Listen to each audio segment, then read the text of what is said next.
मुझे नहीं लगता कि किसी भी ग्रंथ ने इस बात का जिक्र किया है कि आपका जीवन पहले से तय है या हमारे पास कई देवी देवता हैं। ये सारे देवी देवता कैसे आए? एक ही ईश्वर में विश्वास करने वाले मानते हैं कि कोई एक भगवान है जो ऊपर बैठकर आपके लिए चीजें करता है।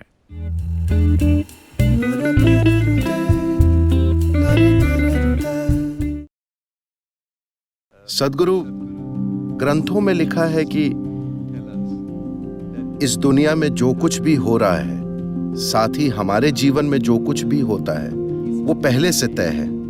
किस ग्रंथ में ऐसा लिखा है? कम से कम मैंने यही सोचा कि कुछ चीजें करना हमारे भाग्य में लिखा है, चाहे जो हो जाए।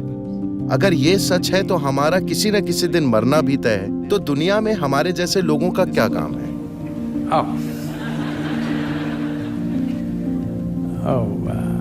निश्चित रूप से मरना हमारी किस्मत में है।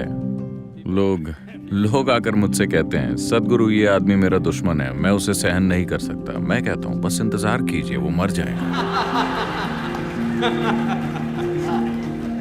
आपको कुछ नहीं करना है, बस इंतजार कीजिए, बस धीरज रखिए।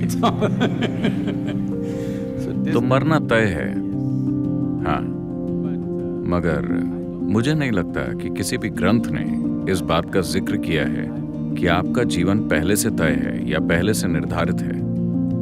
यह विचार विदेश से आया है। आपको समझना होगा कि इस संस्कृति की मूलभूत प्रकृति क्या है, इसकी जड़ें कहाँ हैं। ये एक बिना भगवान की संस्कृति है। आपको ये समझना होगा, इस देश में कभी भगवान की कोई धारणा नहीं रही है। वो धारणा विदेश से आई है। मैं इसे ठीक से समझाता हूं, क्योंकि इससे बहुत से लोग नाराज हो जाते हैं। हमारे पास कई देवी देवता हैं, कई सारे। हम 33 करोड़ जैसी किसी संख्या की बात करते हैं। ये सारे देवी देवता कैसे आए? एक ही ईश्वर में विश्वास करने वाले मानते हैं कि कोई एक भगवान है जो ऊपर बैठकर आपके लिए चीजें करता है, यानी कि कोई ऐसा शख्स है जो सारे फैसले करता है। इस संस्कृति में ऐसा नहीं है। यहाँ कोई भगवान नहीं है, लेकिन बहुत सारे देवी देवता हैं। ये देवी देवता कौन है? अगर आप पीछे मुड़कर देखें तो आपके पास जितने देवी देवता हैं, उनके लिए जिस शब्द का इस्तेमाल किया जाता था, आप देवी हैं, वो है यंत्र। उन्हें हमेशा यंत्र कहा गया। यंत्र शब्द का अर्थ है मशीन या उपकरण या औजार। जब मैं हमारे योगिक मंदिरों को उपकरण कहता हूं तो लोग आहत हो जाते हैं। सद्गुरु ऐसा मत कहिए, ये हमें अपने जीवन से भी प्यारा है। मैंने कहा, अगर आप इससे आहत होते हैं तो आप आश्रम आइए, मैं आपको आश्रम में प्लम्बिंग का काम दूंगा, बिना किसी उपकरण के। आप अपने नाखूनों और दांतों से 3 दिन तक आश्रम में प्लम्बिंग कीजिए। 3 दिन के बाद मैं आपको एक चेन रेंच या स्पैनर दूंगा। आप उसकी पूजा करेंगे या नहीं? आप उस औजार की पूजा करेंगे या नहीं अपने सारे दांत खोने के बाद? तो औजार की ताकत, हमने उपकरण या औजार की ताकत को हमेशा से जाना है।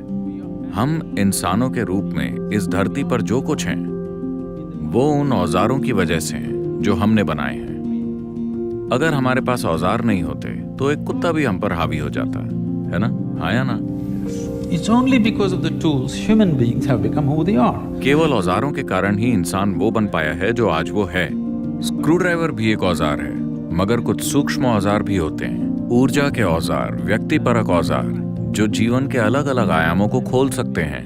इसीलिए हमने हर आयाम के लिए एक अलग यंत्र, एक अलग संभावना बनाई, क्योंकि हम साफ तौर पर जानते थे कि इस यंत्र के बिना हम कभी इस संभावना को नहीं छू सकते।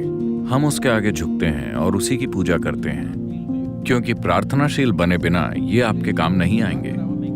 हम साफ तौर पर जानते हैं कि भगवान हमने ही बनाए हैं, बस बाकी लोग इसे भूल गए। तो यहाँ हमने आपसे कहा कि आपका जीवन आपका कर्म है। इसका मतलब है कि आपका जीवन आपका ही बनाया हुआ है। तो पहले से तय होने का सवाल ही कहाँ है? ऐसी कोई चीज इस संस्कृति में नहीं है।